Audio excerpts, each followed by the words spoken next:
Merhaba arkadaşlar, kanalıma tekrar hoş geldiniz. Bugün yine güzel bir modelle sizlerleyim. Alt modeli daha önce siz gördünüz mü bilmiyorum ama ben farklı bir modelden esinlenerek kendim oluşturdum. Hani varsa da ben daha önce görmedim, öyle söyleyeyim. Robamızı yine altına uygun, yani şuradaki haroşalara uygun bir roba tercih ettim ve bu şekilde güzel bir yelek çıktı ortaya. Yakasında yine farklı bir teknik kullandım arkadaşlar. Daha önce anlatımını yaptım. Farklı yeleklerde de uygulamasını yaptım. Hazır gibi başlama tekniği de yakaya uyguladım ama dilerseniz uygulamadan da 4 diş haroşa yaparak yeleğimize başlayabiliriz. Yeleğimiz yine oldukça kolay bir model. Hem kız hem erkek bebeklerde kullanabilirsiniz. Yine tercihen bayan yeleklerinde de yani farklı örgülerde de kullanmak mümkün. Benzerlerini çalışmıştık aslında. Ben de farklı bir model yaparken o modelden esinlenerek bu modeli oluşturdum. Modelimin tasarımı yani şu an bana ait.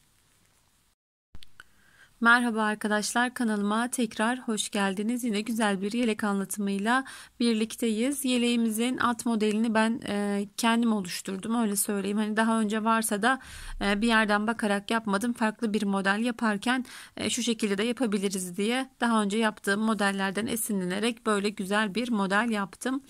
Robamızı da yine alt modelimize uydurarak daha önce çalıştığımız robalardan bir tanesi, yine bu robayı tercih ettim. Yakada hazır gibi, yani tekstil tipi lastik kullandım. Şöyle bakın, lastiği anlatmayacağım. Yeleğimde daha önce anlattığım yeleklerde anlatımını yapmıştım. Yani ayrıca bir anlatım gerektiriyor zaten. Çok fazla uzatmak istemiyorum. Bu şekilde yapmak isterseniz kanalımda bulabilirsiniz arkadaşlar. Ya da hani tercih etmezseniz 4 diş haroşa yaparak yeleğinize başlayabilirsiniz. Yeleğimizin ölçüleri 2 yaşa uygundur verdiğim sayılarda yaptığınızda, ama ipiniz çok daha ince bir ipse, yani Nako, Lüks, Minnoş gibi daha ince bir ipse, çok küçük bir yelek, yani daha küçük bir yelek, daha kalın bir ip kullanıyorsanız, şişinizde 3,5-4 numara ise daha büyük bir yelekte elde etmeniz mümkün. Verdiğim sayılar her zaman benim kullandığım ve şiş numarasına göre arkadaşlar. Farklı ipler, farklı şiş numarası kullandığınızda her zaman yeleğimizin boyutu değişecektir. Ben yine her zaman kullandığım iplerden Kartopu Baby One, şöyle renk kodunu da görecek olursak 855 renk kodlu, şöyle bej rengi, bazen ışıktan farklılık gösterebiliyor rengi, bej rengi bir ipten yeleğimi yapacağım şimdi. Ben dediğim gibi lastiği anlatmayacağım. Lastiğimi başladım, 3 diş haroşamı ördüm. Modelimizin robasıyla devam edeceğiz. Sayılarını da vereyim arkadaşlar. Normal lastik başlayacaksanız, yani yakadaki tekniği uygulayamayacaksanız eğer, 87 ilmek olarak başlıyoruz. Bu tekniği uygularsanız yapanlar bilir, ilmek sayımızın yarısı kadar başlıyoruz. 44 ilmek başlıyoruz. 2 katı, yani 88 olması gerekirken zaten teknikte bir ilmek eksiliyor. 87 ilmek olacak 44 ilmek başlarsanız. Ben şöyle robamı başladım, tekniğimi uyguladım. Yine altına linkini bırakırım, yani yakayı nasıl yapacaksanız hani direkt oradan da tıklayarak yakanın yapımına ulaşabilirsiniz. Bu tekniği uyguladığım için haroşamı 3 sıra tuttum arkadaşlar. Şu anda toplamda 87 ilmeğim var şişimde. Önler 17 ilmek olacak, arka 27 ilmek olacak, 11 ilmek kollar, birer ilmek de bedenlerimizin arasında var. Toplamda 87 ilmek olarak robamıza başlayacağız. Robamın şöyle ön yüzü arkadaşlar, 3. diş haroşamın ön sırasını ördüm. Arka sırada 17 ilmek kalana kadar bıraktım. Yani önümü, ön ilmekleri bıraktım, örmedim. Şimdi yaka düşürme tekniği uygulayacağımız için örgümüzün arka sırasında örmeye başlıyoruz. Şimdi sayalım: 2, 4, 6, 8, 10, 12, 14, 16, 17 ilmeğimiz var. Önden 2 ilmek öreceğiz. Geri döneceğiz. Yani şu anki sağ şişimizde 15 ilmeğimiz var. Döndük. Yaka düşürme tekniği uyguluyoruz. İlk ilmeğimi örmeden alıyorum. Bir ilmek düz. Yani 17 ilmek var şişimizde. Bir tane doladım.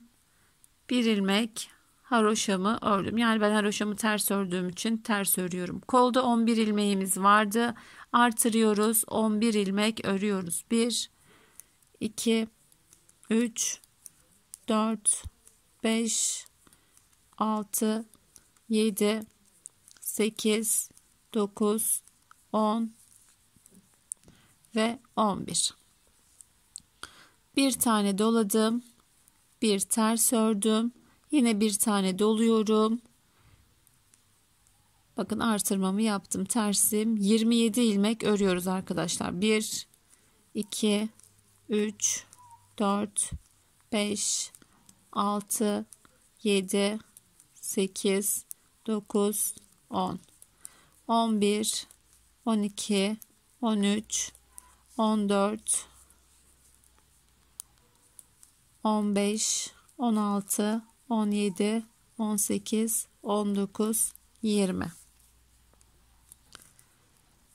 21, 22, 23, 24, 25, 26, 27. Tekrar artırıyorum. Bir ilmek haroşa örüyorum.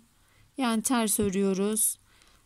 Tekrar artırdım. 1, 2, 3, 4, 5, 6, 7, 8, 9, 10 ve 11. Tekrar kontrol edelim. 2, 4, 6, 8, 10 ve 11. Bir tane artırdım. Bir ters ördüm. Bir tane artırıyorum. Buradan da 2 ilmek örüyoruz. 15 ilmek şişimizde kalıyor arkadaşlar. 2, 4, 6, 8, 10, 12, 14, 15. Burada yaka düşürme işlemi uyguladığımız için arka sıraya dönüyoruz. Haroşayı benim gibi ters örüyorsanız eğer arkada tüm ilmeklerimiz ters. Düz örüyorsanız yani şuradaki yaptığımız bir ilmeği arkada düz örerek haroşayı oluşturuyoruz. Ama ters örüyorsanız her zaman büyük avantaj arkadaşlar. Ön sırada yapıyoruz. Arka sıramızı tamamen ters örüyoruz. Şimdi dönüş yerine kadar yani 15 ilmek kalana kadar öreceğiz öncelikle tersimizi. Ben şimdi örmeye devam ediyorum. Evet bakın döndüğümüz yer zaten şöyle çıkıntı olarak belli oluyor. Artık yaka düşürme tekniğini de uygulamayan yok zaten, az çok biliyoruz ama hani videoyu ilk kez izliyorsanız diye her videomda anlatıyorum. Geldik şimdi 15 ilmeğimiz var. Buradan 2 ilmek daha ilave ediyoruz. Tekrar döndük. İşte ayrım yerlerimiz belli olduğu için artık saymamıza gerek yok. Bakın artırdığım ilmek bedene dahil olacak. Pardon. Artırdığım ilmek artırma yerine dahil olacak. Bir tane artırıyorum. 3 ilmeğimi ters örüyorum. Yani haroşa örüyorum. Sonrasında yine artırıyorum ve koldaki ilmeklerimi örmeye devam ediyorum. Saymıyorum. Zaten şimdi artırdığım yere gelince belli oluyor artıracağımız yerler. Evet. Şöyle ayarlayalım. Bakın artırdığımız ilmekler haroşa olacak. Toplamda 5 ajur olana kadar artırdım. 3 ilmeğimi haroşa ördüm. Tekrar artırıyorum. Bakın. Daha önce de söylemiştim arkadaşlar. Artırmalarıma çok takılmayın. Yani herkesin artırma şekli farklıdır. Hatta şöyle göstereceğim. İpim burada. Ördüğümde bir tane bakın artırmam oluşmuş oluyor. Şöyle yapabilirdim. O zaman da fazla artırmış gibi geliyor. Yani ipim burada. Öne alabilirim. Buradan bir tane dolayabilirim. Bu şekilde de artırma yapabiliriz. Ama ipim zaten burada. Ördüğümde artırmamı yapmış oluyorum. Zaten söylüyorum yani bir tane artırın diyorum. Bazen diyorlar artır dediniz ama artırmadınız ya da 2 kere doladınız diye, hani çok önemi yok aslında bunların. Ben orada hani sesli anlatım yapıyorum zaten. Bir tane artır diyorum. Siz benim alışıma atışıma hiç takılmayın. Sesli anlayarak da yapmak mümkün aslında yani. Sayıları verdikten sonra şimdi bu artırmayı da bakın 2 kez artırmış gibi de gelebilir size. Şimdi göstereceğim. O yüzden çok takılmayın yani. Daha önce mutlaka hani yelek örüyorsanız eğer daha önce örgü yapmışsınızdır. Artırmayı da öğrenmişsinizdir. İpimi aldım. doladım. Yani bu zamanda şey geliyor, bazen 2 kere doladığınız gibi geliyor. Hayır, önce ipimi ters öreceğim için alıyorum. Bir kez doluyorum. O yüzden takılmayın. Artır dediğim yerde artırın. Doladık. 3 tane tersimizi ördük. Artırdım. Örmeye devam ediyorum.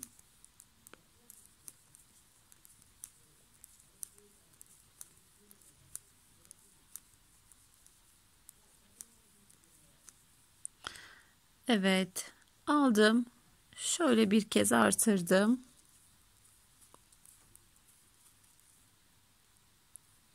Tekrar artırdım. Bakın 3 ilmeğimi haroşa artırdım. 3 ilmeğimi haroşa ördüm. Tekrar artırıyorum. 1 2. Öncelikle 2 ilmeğimi ördüm. Buradan da 2 ilmek ilave ediyorum ve dönüyorum. İşte arka sıramı ben yine tamamen ters örgü örüyorum arkadaşlar. Ta ki bakın şurada döndüğümüz yere kadar ters örmeye devam edelim. Evet, arka sıramı örmeye devam ediyorum. Bakın 2 ilmeğim kaldı. 2 ilmeğimi ördüm.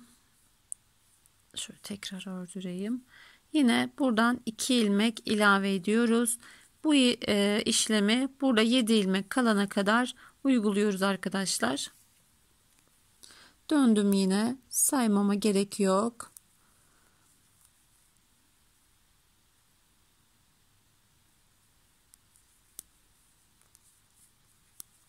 Artırdığım yere kadar öncelikle düz örüyorum. Bakın artırdığım yere geldim. Bir tane artırdım. Aradaki ilmeklerimi ters örüyorum. Şu anda 5 ilmeğimiz oldu. Bir ilmekle başlamıştık. İkinci sırada 3 ilmek oldu. Şu anda 5 ilmeğimiz var şurada. Artırdım, yine aradaki ilmeklerimi, kol ilmeklerimi düz olarak örüyorum.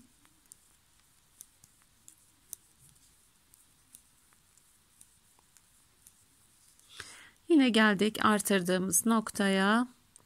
Bir tane artırıyorum. 5 ilmeğimi ters örüyorum.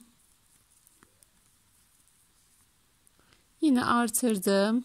Artırdığım ilmeği yine şöyle göstereyim. Devam ediyorum örmeye düz olarak. Çok keyifli bir roba, yine sıkılmadan öreceğimiz. Çünkü 5 ajur olduğunda, şu anda 3 tane ajurumuz var. Bakın 1 2, şimdi yaptığımızda birlikte 3. 5 ajur olduğumuzda yeniden açmaya başlayacağız. Yarım baklava dilimi olarak düşünebiliriz robamızdaki örneği.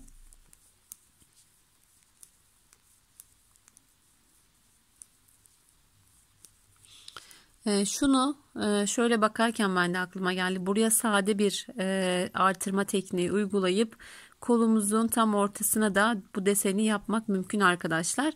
Hani örgüye yatkınlığınız varsa kendinize bu şekilde farklı robalarda yapabilirsiniz, bu yeleğimize uygun. Ben bu şekilde ilk başta böyle aklıma geldi, bu şekilde tasarladım ama yeleği gördüğümde hani şöyle de olabilirmiş dedim açıkçası şu an örerken. Artırdım. Aradaki 5 ilmeğimi yine ters örüyorum. Haroşamı ters ördüğüm için.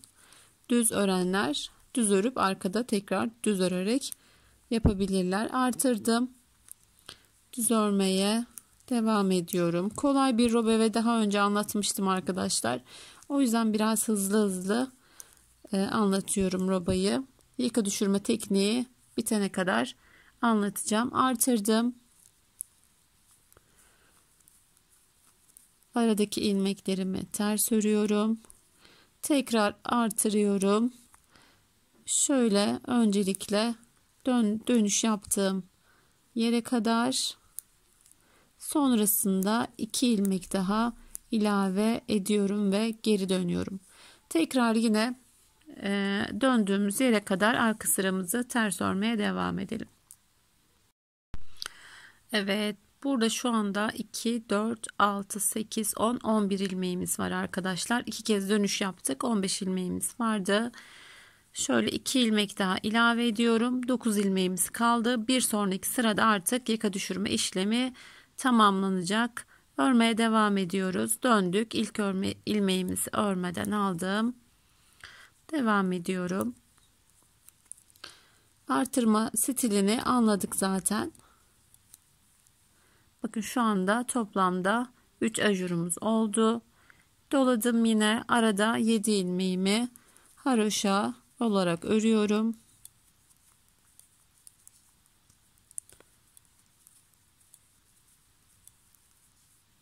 Artırıyorum. Aradaki ilmeklerimi örüyorum.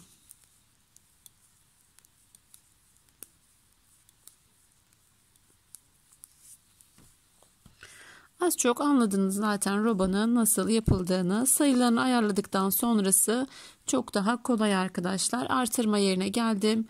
Yine bir tane artırdım ve örmeye devam ediyorum.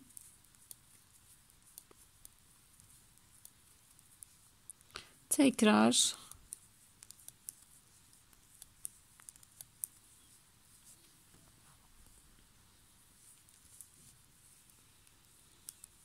aradaki ilmekleri düz örmeye devam ediyoruz.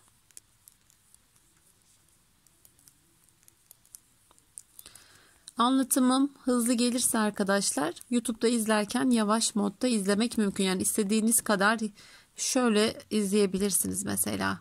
Yavaşlatıp videoyu, yavaş geliyorsa hızlı da izleyebilirsiniz. Zaten hani ilk başlayanlar için tabii ki hızlı gelebilir ama o kadar yavaş anlatmam da bir yelek için mümkün değil. Yani hani örgü tekniği anlatıyorsan eğer düz örmeyi, ters örmeyi anlatabilirsin ama bir yeleği baştan sona çok yavaş anlatmak mümkün değil. O yüzden seçeneklerden, ayarlardan yavaş modda, yani videonun hızını yavaşlatarak da izlemek mümkün. Yani takıldığınız yerde durdurursunuz videoyu. Her şekilde yaparsınız. Yani yazılı anlatım değil, zaten sesli anlatım. Durdurursunuz, yaparsınız, ilerletirsiniz, geri alırsınız. Yine düzlerimi ördüm. Kolumdaki ilmeklerimi bir tane artırdım. 1, 2, 3, 4, 5, 6, 7. Bir ilmekle başlamıştık. 7 ilmeğimiz oldu. Sonrasında artırıyorum. Yine 1, 2, 3. Yani saymaya gerek yok aslında. Döndüğümüz ilmeğimize şöyle belli oluyor zaten.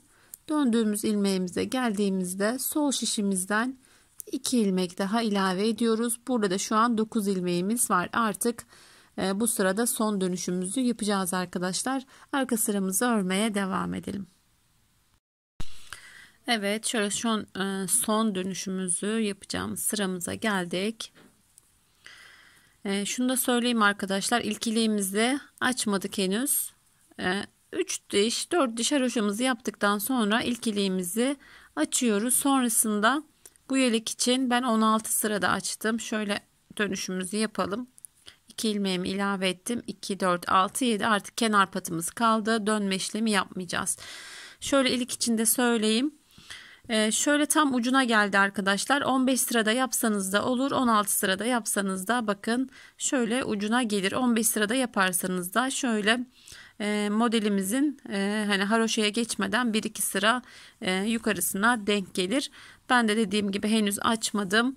Dönme işlemi tamamlandıktan, satır başına geldikten sonra 4. sırada iliğimi açacağım. Devam edelim. Döndük, artık son dönüşümüzü yaptık. Modelimizin de son sırası. Sonraki sırada tekrar yeniden başlayacağız. Düz örerek geliyorum. Bakın 1, 2, 3, 4, toplamda 4 ajurumuz oldu. Bir kez doladım. Aradaki ilmeklerimi yine haroşa örgü olarak örüyorum ve robamı devam ettiriyorum. Şöyle görebilirsiniz. Bakın yarım bir baklava dilimi oluştu burada. Bir tane artırıyorum. Yine örmeye devam ediyorum. Bu sıramızda bu şekilde. Sol tarafta da son ilavemizi yapacağız. Son dönüşümüzü yapacağız. Sonrasında sıra başına kadar örmeye devam edeceğiz. Artırdım. Aradaki ilmeklerimi haroşa örgü olarak örüyorum. Bu sıradan sonra sonraki sıraya başladığımda artık videomu ilerleteceğim arkadaşlar. Robamızı Anladık zaten az çok nasıl yapıldığını. Sonrasını rahatlıkla yapabilirsiniz. Hızlıca örmeye devam ediyorum. İlmek sayımız da arttı. 5 kez artırdık.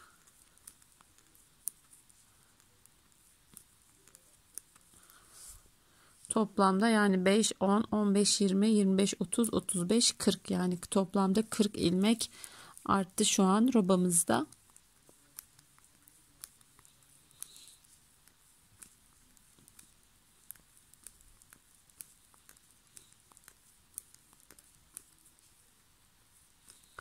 Evet, artırdığımız yere geldiğimizde hemen öncesinde artırıyoruz. Aradaki ilmeklerimizi haroşa örüyoruz. Ters örürseniz eğer bence daha büyük kolaylık. Ön yüzde çünkü modeli uyguluyoruz. Arka sırada takip gerektirmiyor. Tamamen ters örgü örerek robamızı tamamlıyoruz.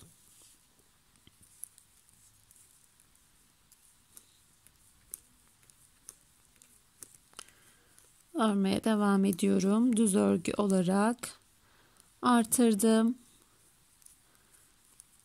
Aradaki ilmeklerimi örüyorum haroşa örgü olarak.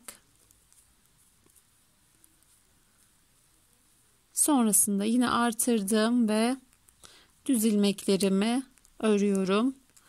Bu tarafta da son artık düşürme işlemimizi yapacağız. İlmeğimi ördüm. 2 ilmek de buradan ilave ettim. 7 ilmek sadece kenar patımız kaldı. Şimdi arka sıraya döndüm arkadaşlar. Şimdi arka sıramı öreceğim. Başa kadar geleceğim artık yaka düşürme işlemi olmadığı için. Ters sıramı örmeye devam ediyorum. Sonrasında modelimizi yeniden kurmaya başlayacağız. Şöyle birkaç tane göstereceğim ve ben örmeye devam edeceğim. Evet, robamızın şöyle göstereyim. Bir kademesini tamamlamış olduk. Yani 5 artırmamızı yaptık. Şöyle yeniden artırmaya başlayacağız. Yaka düşürme işlemimiz de tamamlandı. Sol tarafta ben iliğimi açıyorum. İliğinizi açmayı da unutmayın arkadaşlar bu aşamada. İşte başlayalım. 7 kenar patımı örerek başlıyorum.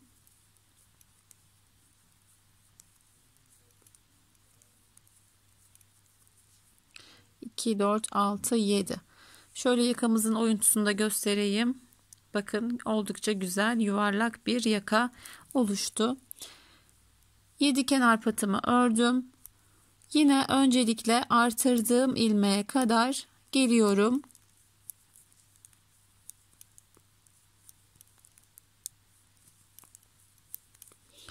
Evet, tam şuradan yine artırma yapmamız gerekiyor. Buraya geldikten sonra 5 ilmek daha örüyoruz. 2, 3, 4, 5. 5 ilmek artırmıştık. 5 ilmek ördüğümüzde tam buraya denk geliyor arkadaşlar.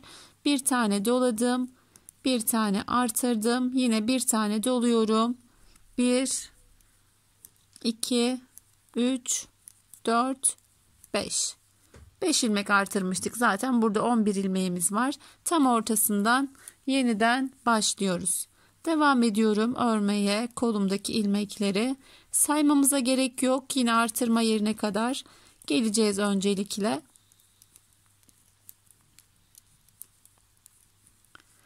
Evet bakın artırma yerine geldik. 1, 2, 3, 4, 5. 5 ilmek ördüğümüzde yine tam ortaya denk geliyor.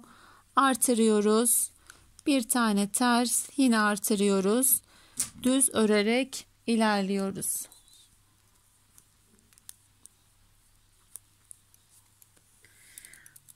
Şöyle bir kez daha göstereceğim. Sonrasını rahatlıkla yapabilirsiniz. Arkadaki ilmeklerimizi düz olarak örüyoruz.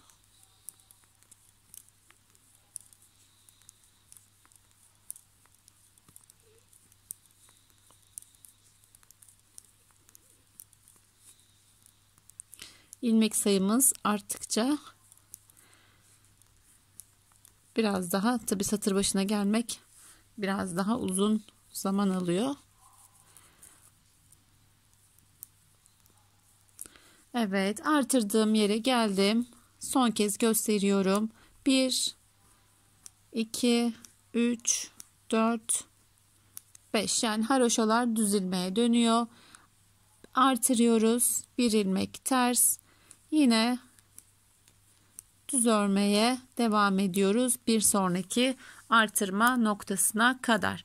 Evet arkadaşlar, buradan sonrasını yine ilk yaptığımız gibi bir ilmekti, sonra 3 ilmek, 5 ilmek, 7 ilmek, 9 ilmek derken toplamda 5 kademe olduğunda yine aynı şekilde yeniden başlıyoruz ve toplamda 4 dilimimiz olduğunda robamızı tamamlıyoruz. 3 diş haroşamızı yaparak. Dediğim gibi 15 sırada ya da 16 sırada iliğimizde açmayı unutmuyoruz. Toplam 20 artırma olduğunda 3 diş haroşamızı yapıyoruz ve alt modele geçiyoruz. Şimdi robamızı örmeye devam edelim. Alt modeli sayılarıyla birlikte kuralım. Alt modelin parça anlatımı henüz yok arkadaşlar. Yelek üzerinde anlatmaya çalışacağım. Vaktim olursa yine diğer kanalımda böyle paylaştığım kısa videolar halinde paylaştığım modellerin arasına belki bunu da eklerim. Şimdi robamızı örmeye ve bitirmeye devam edelim. Evet arkadaşlar, robamızı tamamladık. Toplamda 4 kademe, yani 20 artırma olduğunda robamız bitti. 3 diş haroşamızı ördük ve iliğimizi de açtık arkadaşlar, ikinci iliğimizi. Şimdi toplamda önlerde 38, arkada 69 ilmek var. Toplam beden ilmeğimiz kollar hariç 145 ilmek. Modeli kurabilmemiz için bizim toplamda 159 ilmeğe ihtiyacımız var arkadaşlar. 7 ilmek kol altlarında artırma yaptığımızda tam sayılı olarak modelimizi kurabiliyoruz. Modelin sayısı da 12 ve katları bu şekilde ayarlarsanız, hani daha büyüğünü ya da daha küçüğünü yapmak isterseniz o şekilde de ayarlamak mümkün diyelim ve kol beden ayrımına geçelim. Normal buraya geçip hani dilediğiniz şekilde kol beden ayrımını yapabilir. Kol altında 7 ilmek artırabilirsiniz. Yani 7 bir tarafta, 7 bir tarafta, toplamda 14 ilmek artırdığımızda tam sayılı olarak rahatlıkla modelimizi kuracağız. Ben şimdi 3 diş haroşamın ön sırasını ördüm. Arka sırada kol beden ayrımımı yapıyorum. Bir tanesini göstereceğim. Daha önce takip ediyorsanız zaten farklı bir teknikle yapıyorum. Kendi uydurduğum teknik, öyle söyleyeyim. Hani farklı şekillerde kol beden ayrımı yapabilirsiniz. Benim zamanla kendi geliştirdiğim. Öncelikle şöyle söyleyeyim. 38 ilmek demiştim. Ayrımımızı birlikte yapalım isterseniz öncelikle. Sonrasında kolay olur. Şöyle önlerde, yani kol ayrımı yaptığımız, beden ayrımı yaptığımız yerde bir ilmek var. Burada 2 ilmek olursa birini sağa birini sola veriyoruz arkadaşlar. Ben buradaki bir ilmeği bedene vermeyi tercih ediyorum. Şöyle takibini yapabilirsiniz. Bakın, ya da şöyle olabilir. 1, 2, 3, 4, 5. 5 ilmek burada, 5 ilmek buradaydı. Ortada kalan ilmeği burada önlere veriyorum. Şöyle işaretleyicimde takıyorum. Şöyle anlayabiliriz. Bakın 2, 4, 5. 5 ilmek burada kaldı. Tekrar kola geldik. Diğer kola geldim. 5 ilmek burada kalacak. 6 ilmek diğer tarafta kalacak. Yani buradaki bir ilmeği de arkaya bedene vereceğiz. Yine şöyle takibini yapabilirsiniz. Şöyle bakabiliriz. Bakın 2, 4, 5. Buradaki ortadaki bir ilmek arka tarafa vermiş olduk bir ilmeği. Şöyle hemen işaretliyorum keserken kolaylık olsun. Yine diğer bölüme geldim. Burada yine arkaya vereceğiz. Kollara vermiyoruz. Bedenlere veriyoruz. Buradaki bir ilmeği şöyle ayırdım. Bunları ayırdıktan sonra yine kontrolünü yapabilirsiniz. Toplamda 145 ilmek olması gerekiyor bedende. Kolları çıkardığımızda. Son ayracımı da takacağım. Şöyle yine yerimi belirliyorum. Bakın bir ilmeğimi takip ediyorum. Şöyle sayabiliriz. 2, 4, 5. 6. ilmeğim önde kalacak. Önlerde 38 ilmeğimiz var. Yine dediğim gibi kontrollü de yapabilirsiniz sayarak. Şimdi ayrımlarımızı yaptık arkadaşlar. Yerini ayarladık. Şöyle bir ön bir kol. Yani kırmızı işaretleyicimin olduğu yere kadar haroşamı örerek ters sıramı geliyorum. Evet, haroşamın 3. sırasının arka sırasını örerek ön ve kolu örerek geldim. Şöyle kırmızı ayracıma bir ilmeğim kaldı. Çıkarıyorum. Yerim belli zaten. Şöyle dönüyoruz arkadaşlar. Arka sırasını örerken haroşamızın kolumuzdaki ilmekleri geri dönüp kesiyoruz. Klasik kesme yöntemiyle. Dediğim gibi işaretlediğimizde koldaki ilmekleri saymamıza gerek yok. Yani ben hiç saymıyorum, öyle söyleyeyim. Zaten ayrım yerleri belli. Yakadan ayrım yaptığımızda roba bitiminde ayrım yerleri belli. Sayarak ayrım yapmıyoruz. O yüzden çok gerekmiyor koldaki ilmekleri saymak. 11 ilmek başlamıştık zaten.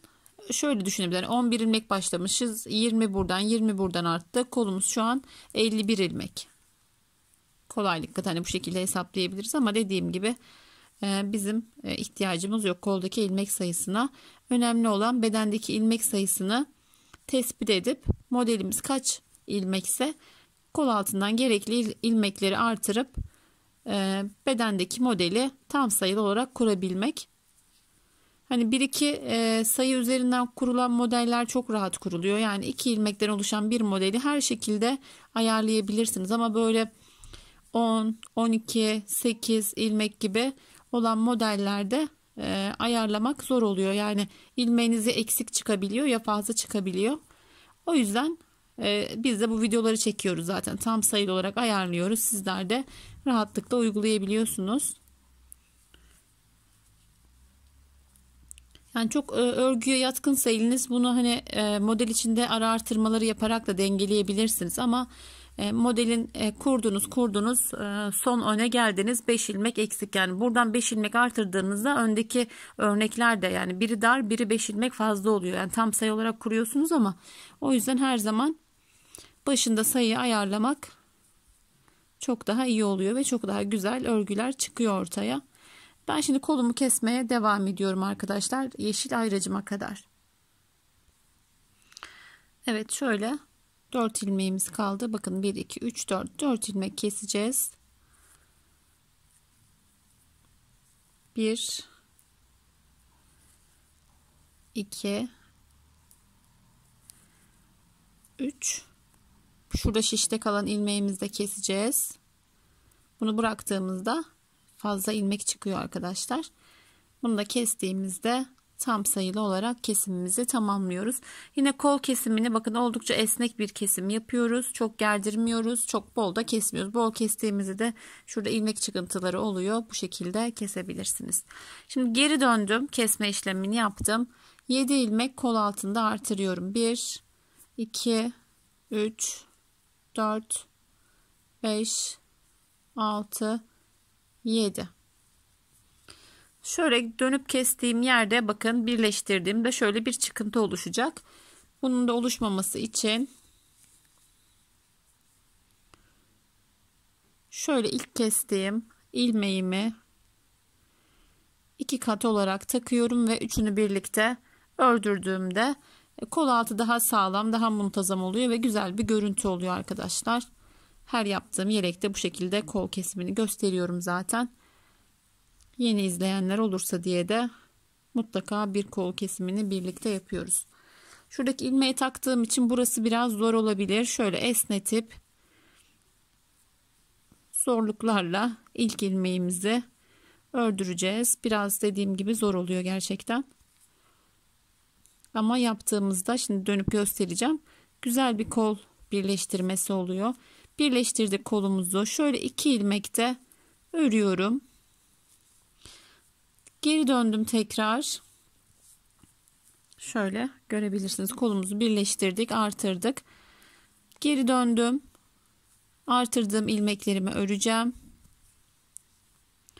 Ters olarak yani haroşa olarak örüyorum ben yine kol altındaki ilmeklerimi.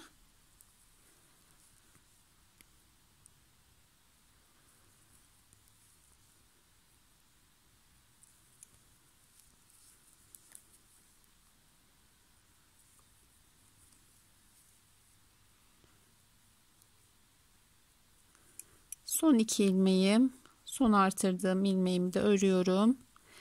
Ördüğümüzde şurada bakın şöyle bir uzantı oluyor. Bunu da ilmeğin üzerine atıp şöyle daha yakın göstereceğim.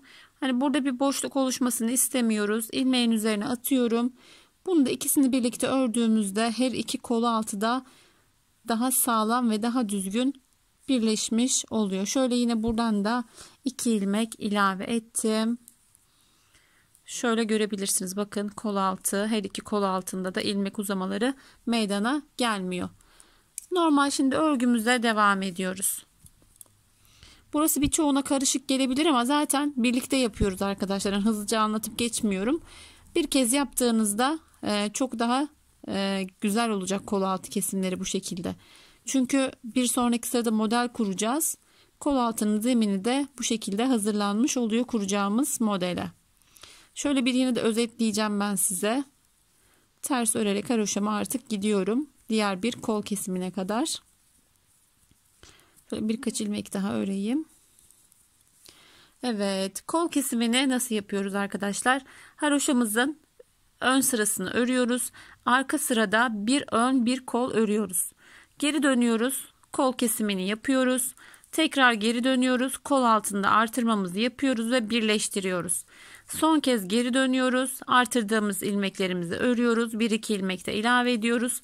Sonra normal buradan gidiyormuş gibi, yani şuradaki artırmalar hiç yokmuş gibi yolumuza devam ediyoruz. Ve bakın hatta birkaç sıra dönüş yaptığımız halde şuradaki dönüş çıkıntıları hiçbir şey yok arkadaşlar. Bu şekilde çok daha düzgün kol kesimleri yapabilirsiniz. Şimdi devam edeceğiz. Diğer kol kesimini anlatmayacağım. Arkaya öreceğiz. Kol, yani diğer öne kadar 38 ilmek kalana kadar öreceğiz. Yine aynı şekilde geri dönüp keseceğiz. Arkaya geleceğiz, artıracağız. Artırdığımız ilmekleri örüp kol kesimini tamamlayacağız. Modelimizin kurulumuyla devam edeceğiz. Evet, her iki bedende de yani her iki kol altında da ayrımlarımızı yaptık. Artık modelin yapımına geçebiliriz. Modeli dediğim gibi ben yani daha önce görmedim, öyle söyleyeyim. Kendim oluşturdum. Anlatımı da henüz yok. Dediğim gibi fırsat olursa anlatmak isterim. Şimdi burada birlikte yapacağız, hep birlikte. Zaten modelden hani model çıkarmayı az çok biliyorsanız baktığınızda anlayabileceğiniz kolay bir model aslında. 2, 4, 6, 7. 7 kenar patımızı örerek modelimize başlıyoruz arkadaşlar. Şöyle görüntümü daha netleştireyim. Bir ilmek düz örüyoruz. Bir tane artırıyoruz. 2 ilmeği birlikte kesiyoruz. Ters olarak 1, 2, 3, 4, 5, 6, 7. 7 ilmek ördüm. 2 ilmeği şöyle baştan alayım. 7 ilmek kenar patımızı ördük. Bir düz, bir artır. 2 ilmeği birlikte ters olarak kesiyoruz. 2, 4, 6, 7. 7 ilmek örüyoruz. Yine ikisini birlikte kesiyoruz. Bir artırıyoruz. Bir düz örüyoruz. Bir tane artırıyorum. 2 ilmeği ters olarak kes. 7 ilmek ters. 2, 3, 4, 5, 6, 7. 2 ilmeği birlikte ör. Artırıyoruz. Bir düz örüyoruz. Artırdığım ilmeğim şurada. Bu döngüyle ilk sıramızı tamamlayacağız arkadaşlar. Artırdık. Düz ördük. Tekrar artırdık. İkisini birlikte. 1, 2, 3, 4, 5, 6, 7. 7 ilmek örüyorum. Yine ikisini birlikte kesiyorum. Bir artır, bir düz, bir artır, ikisini birlikte kes. 7 ilmek ters. 1, 2, 3, 4, 5, 6, 7. Yine ikisini birlikte keserek tamamladık. Şöyle bir tane daha yapalım. Burası modelimizin başlangıcı olarak düşünebilirsiniz. Artırdık. Bir ilmek düz ördük. Artırıyoruz. İkisini birlikte ters olarak kesiyoruz. 7 ters. 2, 3, 4, 5, 6, 7. Yine ikisini birlikte keserek bir döngüyü tamamlıyoruz arkadaşlar. Tekrar bir artır, bir ilmek düz, artırdım. İkisini birlikte 1, 2, 3, 4, 5, 6, 7. Yine ikisini birlikte alarak tamamladık. Şöyle bir kez özet geçeyim. Bir tane artırıyoruz, bir düz örüyoruz, bir tane artırıyoruz, ikisini birlikte, 7 ilmek ters, ikisi birlikte. Örmeye devam edelim. Bir artır, bir düz, ikisini birlikte. İlk sıramızı tamamen örelim birlikte. Sonraki sıraları başlangıcını yaptığımızda aynı şekilde devam edeceğiz. 2, 3, 4, 5, 6, 7. 2 ilmeği birlikte ördük. Bir artır, artırma yine söylüyorum ipim burada olduğu için düzümü ördüğümde artış işlemi de yapılmış oluyor. Siz ne şekilde yapıyorsanız o şekilde artırmanızı yapın. 1, 2, 3, 4, 5, 6, 7. İkisini birlikte al. Tekrar bir artır, bir düz, bir artır, ikisi birlikte 1, 2, 3, 4, 5, 6, 7. İkisini birlikte örüyorum. Bir artırıyorum, bir düz örüyorum. Tekrar artırdım. İkisini birlikte 7 ilmek ters, 1, 2, 3, 4, 5, 6, 7. Sayı kontrolümü tekrar yapmadım ben arkadaşlar. Eksikle de fazla çıkarsa birlikte onu hallederiz. 2, 4, 6, 7 yani toplamda 159 ilmeğimiz olması gerekiyor ama hani bazen anlatırken ben bir yerlerde kaydırabiliyorum ilmek sayısını. Şimdi bakarız.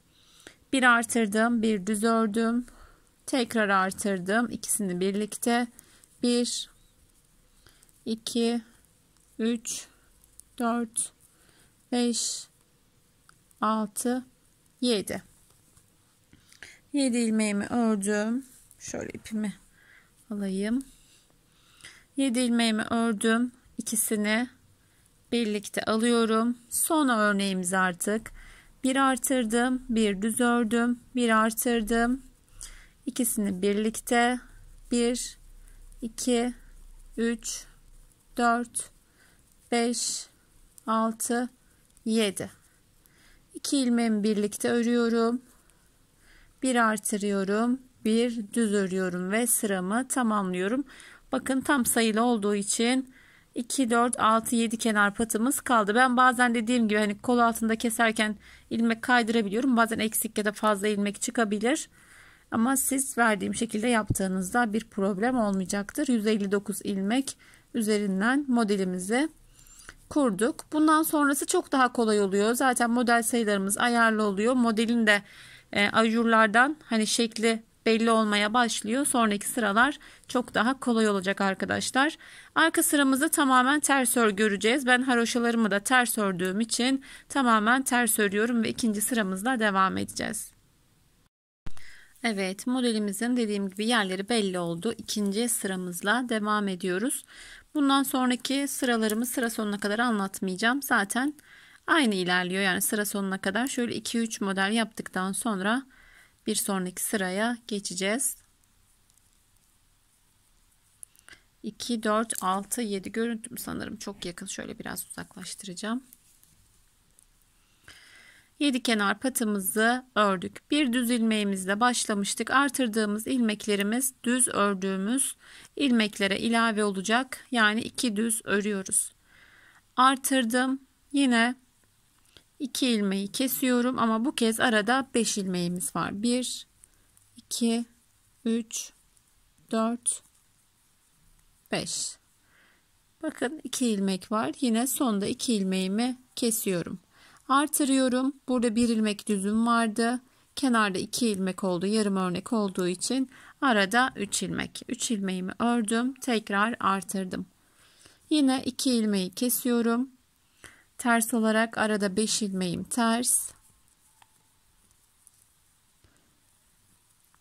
Yine 2 ilmeği bakın kalan 2 ilmeği kesiyoruz. Burası küçülerek, hatta şöyle örgümüzü ters yöne alalım.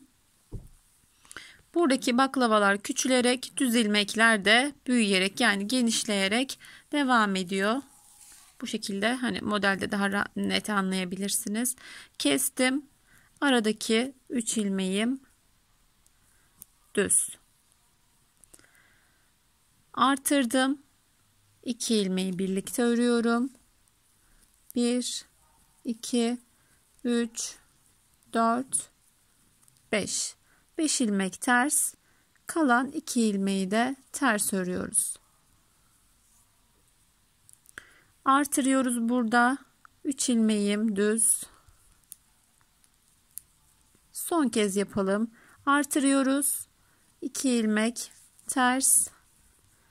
5 ilmek daha örüyoruz. Ters ilmek, 2 ilmeği birlikte kestik. 5 ilmek ters örüyoruz. Yine 2 ilmeği birlikte alıyoruz. Artırıyoruz. Burada artırdım. 1 2 3 ilmek düz. Evet arkadaşlar, ikinci sıramızın döngüsü de bu şekilde ilerliyor. Şöyle sıra sonuna geldiğimizde yine 2 ilmek keseceğiz. Başta olduğu gibi artıracağız. 2 ilmek düzle sıramızı bitireceğiz. Arka sıramız yine tamamen ters örgü ve 3. sıramızla devam edelim. Evet, modelimiz yavaştan oluşmaya başladı arkadaşlar. Şimdi 3. sıramızla devam ediyoruz. Toplamda zaten 5 sıradan oluşuyor modelimiz. 5 sıra sonunda rahatlıkla sizler de yapabilirsiniz artık. Baştan alarak örneği. 7 kenar patımı ördüm. Burada bakın bir düzle başlamıştık. Artarak devam ediyor. Şu an 3 düzümüz oldu. 3. sıramızda. Kenarda yarım örnek olduğu için buralarda 5 ilmek var şu an. Artırdım. 3 ilmeğimi düz örmüştüm. 2 ilmeği birlikte ördüm. Burada bu kez de 3 ilmek var. 7 ilmekle başlamıştık, burayı da kesmiştik. 7 ilmek örmüştük. 3 ilmeğe kadar düştü. Kestim. 3'ünü birlikte aldım. Pardon, 3 ilmek ördüm. İkisini birlikte aldım. Artırıyorum. 1 2 3 4 5. Aradaki düzlerimiz artmaya devam ediyor. Buradaki modelimiz de bitiyor artık yavaş yavaş. Artırdım. 2 ilmeği birlikte ters ördüm. 1 2 3. Tekrar 2 ilmeği birlikte ördüm ve burayı tamamladım. Artırdım. Artırdığım ilmeğim 1 2 3 4 5. Son kez yapalım. Dediğim gibi döngümüz aynı şekilde ilerliyor. Zaten hani 2-3 sıra yaptıktan sonra tahmin edebiliriz modeli. Düzlerimiz artıyor. Terslerimiz kesilerek devam ediyor. Birini birlikte aldım, 2 ilmeği. 2 3. 3 ilmek ters ördüm. Yine kestim. Artırıyorum. 1 2 3 4 5. Artırıyorum. 2 ilmeği birlikte. 3 ilmek ters. 2 ilmeği birlikte. Bu şekilde 3. sıramızda devam edelim arkadaşlar. Bakın toplamda burada 5 ilmeğimiz kaldı. Burada da şöyle artırdığımız ilmekleri sayarsak 7 ilmeğe kadar ulaştı düz ilmeklerimiz. Yine sol tarafta da aynı şekilde bitiriyoruz. Artırıyoruz. Kalan 3 ilmeğimizi düz örerek haroşamızla sıramızı tamamlıyoruz. Sıramızı tamamlayalım. 4. sıramızla devam edelim. Evet, 4. sıramızla devam ediyoruz. 7 kenar patımızı ördük yine hemen. Sonrasında bakın 4 adet düzümüz var. 1 2 3 4. Artırıyoruz. 5 ilmeğimiz kalmıştı. 2 ilmeği birlikte, bir ters, 2 ilmek birlikte, şöyle ilmeğimi katı açılmış, düzeltiyorum ve ikisini birlikte ördüm. Aradaki ilmeklerimiz düz, artırıyoruz hemen öncesinde, şöyle görebilirsiniz, artırdım. 1 2 3 4 5 6 7. Tekrar artırıyorum.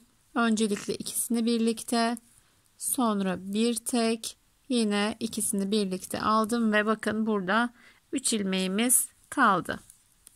Devam ediyoruz. Artırıyoruz. 1 2 3 4 5 6 7. Tekrar artırdım. İkisini birlikte, bir ilmek ters, yine ikisini birlikte ters. Artırıyoruz. Düz ilmeklerimizi örüyoruz.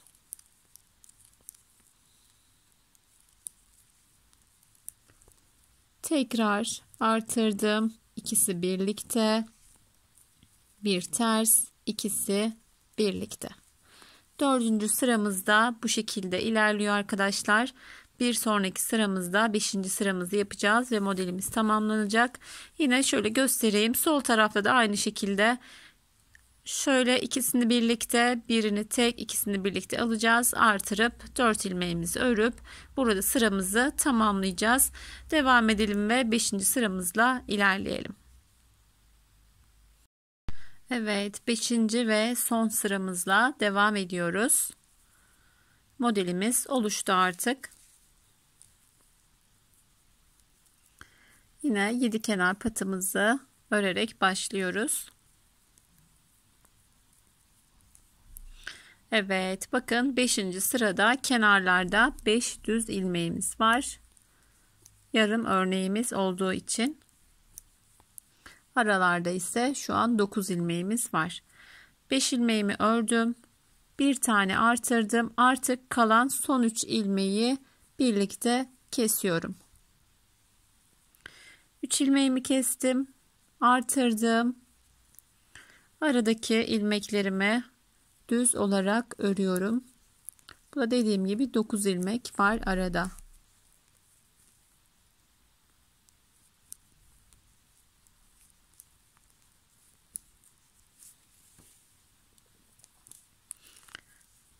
Devam ediyoruz. Düz ilmeklerimizi ördük. Artırdım. Yine 3 ilmeğimi birlikte örerek kesiyorum ve üçgenimi tamamlıyorum. Artırdım. Aradaki ilmeklerimi düz olarak örüyorum. Bu sırada oldukça kolay. Dediğim gibi çoğumuz zaten 2-3 sıra yaptıktan sonra rahatlıkla yapabildi diye tahmin ediyorum. Yine artırdım. Üçünü birlikte aldım. Artırdım. Düz örmeye devam ediyorum. Son sıramızda görebilirsiniz. Düz örüyoruz. Bakın artırdım. Üçünü birlikte artırıyoruz yine. Son kez yapalım. Düz ilmeklerimizi örüyoruz. Ters 3 ilmeğimiz kaldı. Öncesinde ve sonrasında artacak. Öncesinde artırdım. Üçünü birlikte ördüm. Sonrasında yine artırıyorum ve düzlerimi örerek son sıramı da bu şekilde tamamlıyorum arkadaşlar. Modelimizin bir döngüsü tamamlandı. Şimdi ben sıramı tamamlayayım. Şöyle ikinci modele bir başlangıç yapalım ki aklınızda soru işareti kalmasın. Sonrasında videoyu modelden itibaren başa alarak rahatlıkla yapmanız mümkün. 5. sıramızı örelim ve devam edelim. Evet, bir döngümüzü tamamladık. Bakın hem tersten hem düzden birer üçgen oluştu. Bu modelden baklava yapmıştım ben, böyle bir ters bir düz baklava olarak. Onu da kanalımda bulabilirsiniz. O modelden esinlenerek, yani şöyle yaptığımda devam edersem nasıl bir model olur diye böyle bir şey çıkmıştı ortaya. Şimdi devam edelim. Aslında dediğim gibi videonun başına alarak da yapmak mümkün. Aynı devam edeceğiz. Şöyle görüntümü biraz daha yaklaştırayım. 7 kenar patımı örerek başlıyorum. Evet, şimdi burayı unutacağız arkadaşlar. Aynı yeniden başlıyormuş gibi. Bir ilmek düz artırıyoruz. İkisini birlikte örüyoruz. 7 ilmek ters, 4 5 6 7. Yine ikisini birlikte alıyoruz. Dediğim gibi aynı burası. Yani modellerde bazen tersin üzerine düz, düzün üzerine ters gelir. Öyle değil bu. Biri bitiyor, yine aynı şekilde devam ediyor. Kestim. Bakın ilk başta burada bir düzümüz vardı. Düzümüz yine tam onun üzerine gelecek. Artırdık. Bir düz. Artırdık. 2 ilmeği birlikte örüyoruz. 1 2 3 4 5 6 7. Yine 2 ilmeği kesiyoruz. Şöyle kontrol edebilirsiniz. Bu ilmek yine aynı ilmek olması gerekiyor. Arada bu şekilde sağlamasını da yapabilirsiniz modelin. Yani kaydırma yaptıysanız eğer şuradaki ilmek kayacaktır. Şöyle birkaç tane daha yapalım. Artırdım. İkisini birlikte örüyorum. 1 2 3 4 5 6 7 ve yine ikisini birlikte alıyorum. Yine şöyle kontrolünü yaptığımızda ilmeğimiz denk geldi. Bir düz örüyoruz. Yine artırıyoruz. 2 ters kesiyoruz, yani ikisini birlikte. 7 ilmek ters örmeye devam ediyoruz. 5 6 7. Bakın yine ikisini birlikte aldığımızda şu bir ilmeğimiz yine aynı denk geliyor arkadaşlar. Şöyle bakabiliriz. Dediğim gibi yani burada hani takıldığınız yer olursa hemen videoyu başına alın. Robadan sonra buradan itibaren yine devam etmeye çalışırsanız modeli uygulamış olursunuz. Şöyle ikinci sıraya geçtiğimizde yine değişen bir şey olmayacak. 1 2 düz öreceğiz. İkisini birlikte öreceğiz. 2 4 5 ilmeği keseceğiz. İkisini birlikte öreceğiz. Aradaki ilmeğimiz 3 olacak. Yani yine dediğim gibi yani aynı şekilde modelimiz ilerleyecek. Ben anlatsam da yani 3 model 4 modelde anlatsam aynı şeyleri anlatacağım için videomu burada sonlandıracağım arkadaşlar. Şöyle yeleğimizi alalım. Yaptığımız numune olan yeleğimizi. Dediğim gibi 15'te açarsanız iliğiniz şöyle bir yere denk gelir ya da 16'da açarsanız böyle tam ucuna denk gelecek şekilde iliklerimizi açmaya devam edeceğiz. İkinci iliğimizi açmıştık. Henüz üçüncü iliğimiz gelmedi. Şöyle yaklaşık 3. modelde de 3. iliğimizi açmayı unutmayalım. 9 tane üçgenimiz olduğunda yeleğimizi tamamlıyoruz arkadaşlar. Yine daha büyük ya da daha küçük yapmak isterseniz size kalmış bir şey. Eni bir boy daha kaldırabilir. Yani biraz daha büyük yapmak isterseniz yeleğimizi uzatmak da mümkün. Son olarak ipimin durumunu da göstereyim. Şöyle bir ipim kaldı. Yaklaşık 1,5-2'ye yakın bir yumaktan da yeleğimizi tamamlayabiliriz. Ben elimden geldiğince tüm detaylarıyla sizlere anlatmaya çalıştım. Anlamadığınız yer olursa yorum bırakın ya da Instagram sayfasından yazarsanız en kısa sürede yardımcı olmaya çalışırım. Yapacak olan herkese şimdiden kolay gelsin. Yeni bir model, yeni bir videoda görüşmek üzere. Allah'a emanet olun. Hoşça kalın.